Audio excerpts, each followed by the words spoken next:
This is Dr. Lou Sella, and I'm a doctor of sport and performance psychology who helped Haverford High School go from 1-9 to 11-2, who helped Scobie, Montana go from 2 wins to the state semifinals, and helped Quest, New Mexico win as many games as the last 8 years combined, and that all happened last year. And in this video, we're going to talk about running the entire offense out of flex. Yes, running it all out of the flex formation. For the last 6 years, I have had an overwhelming majority, yes, overwhelming majority of clients who have said to me, can we just run this entire offense out of flex? And as much as the data from Army and Air Force in 2024 doesn't totally support that, you can do it. And as someone who came to the same conclusion my clients did in the mid-2010s and secretly really did in the mid to late 2000s, I can understand why you would want to do this. Now, the advantage of running the entire offense out of flex is you're always going to be balanced. You're always going to have a 3-man surface to operate. And ultimately, it is going to make your life much, much easier.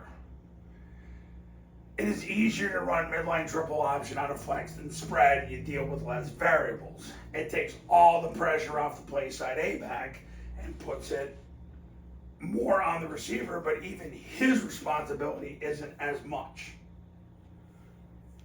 It makes it easier to run.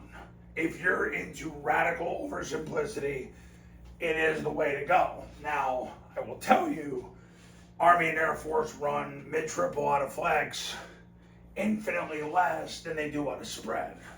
Same with trap. But there's a huge benefit to running the trap out of flex because what happens is against a triple stack defense, the receiver can account for the second mic, whereas in spread, he cannot. Now, I don't even list trap in this video just for hit chart purposes, but we're going to get into it right now how you would do this. So you're going to get into the flex formation. Means your center's up on the ball with his dominant thumb on the laces, least dominant hand down. Guards have a minimum 2.5 foot split from the center with their inside of hand at the heels of the center. Tackles are 3.5 feet away from the guard. Dominant hands at the heels of the center, narrow base. Receivers are 3.5 feet away from the tackles. Feet close together, knuckles in the knees. Helmet brings the belt buckle of the center. Quarterback's under center. He gets his knuckles on the gut of the center, interlocks his wrists, 4 to 6 inches of separation. He gets under there deep. The B-back, a usual high school B-back, his hand will be about 3 yards away from the quarterback. The faster they are, the more they can get a little deeper. The A's align right on the tackle, about 1/4 yard from them. They should be able to touch it with both hands. Now, we covered the alignment part of it. We've covered the stance. Let's cover the progression, okay? And this now is going to get a little advanced. So if you want to learn how to run all these concepts, you can go through this YouTube channel and you can try to piece it together. Good luck with that. So, flex offense, you run zone dive. You get 4 yards, you run zone dive again. If you don't get 4 yards on zone dive, you run follow, kick. You can also run the trap.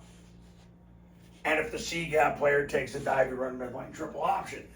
Sounds similar? That's because it is. Nothing changes for you. You run follow, you run zone dive, you get 4 yards, you run zone dive again. You don't get 4 yards on zone dive, you run the follow run follow, kick or trap unless the C-gap player takes the dive. If so, you run midline triple option. You run rocket with a blitz. Sound familiar? Good. 3rd and long, 4th and long, you got to score now, or a secondary member flies up, you run vert or boot. Now, what it does in the flex offense is it takes switch out of the offense because all vert is switch from a compressed formation. Or you could say that all switch is vert from a spread formation. However way you look at it, that's fine.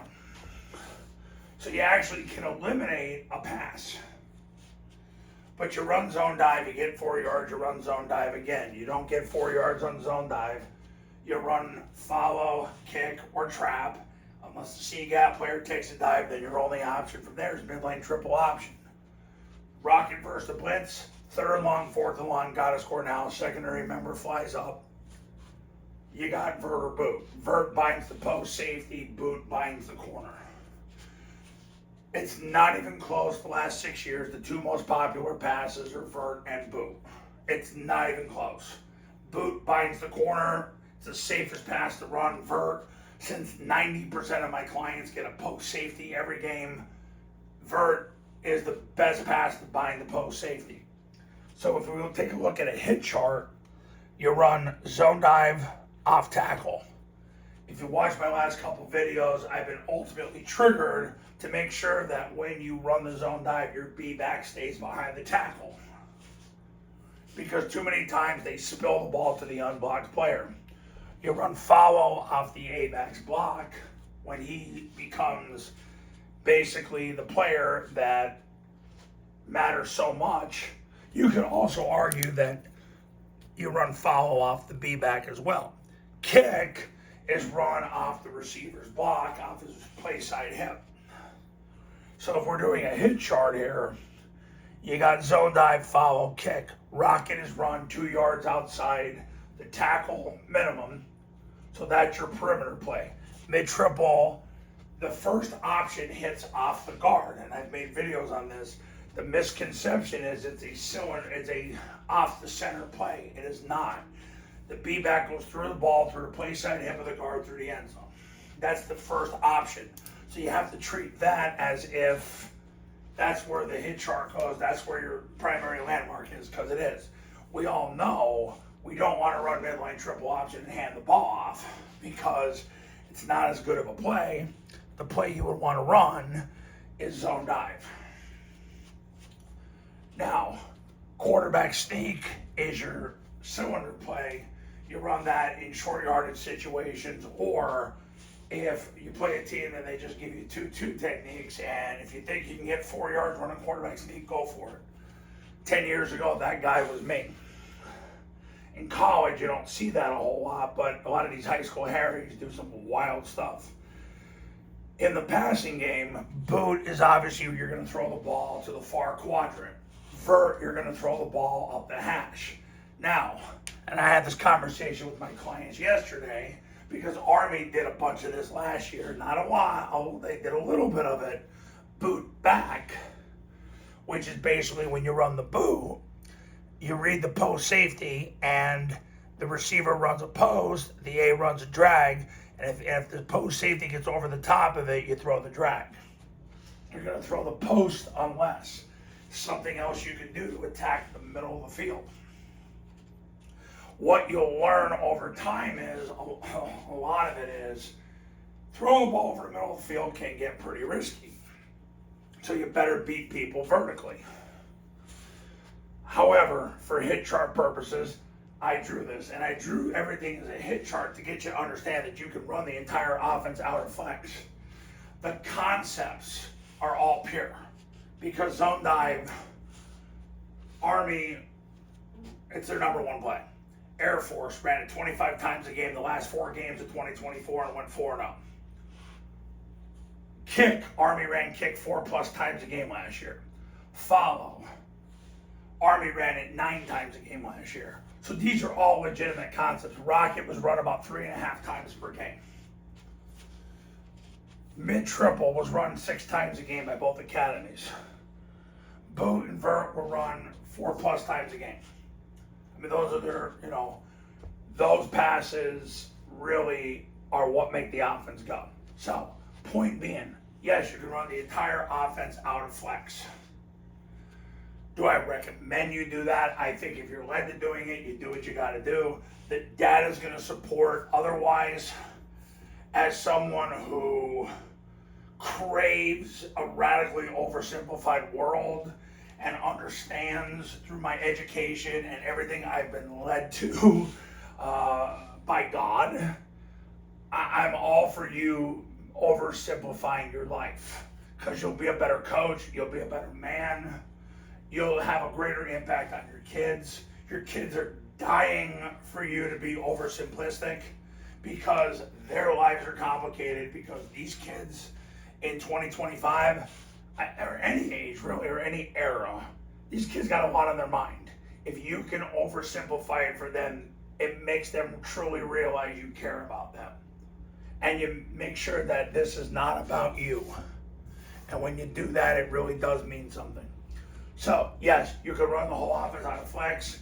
The data supports flex spread heavy. But I'm telling you right now, if you ran the offense out of flex, I ain't mad at you. Not one bit. And you might thrive. All right. If you're ready to become a client, give me a call, 570-332-0265, 570-332-0265, and go to tripleoptionfootball.com to learn more about the camps, the academy, and to read all those success stories and testimonials that have come from my clients who partook in the camp and the academy. I'll see you in the next video. Talk soon.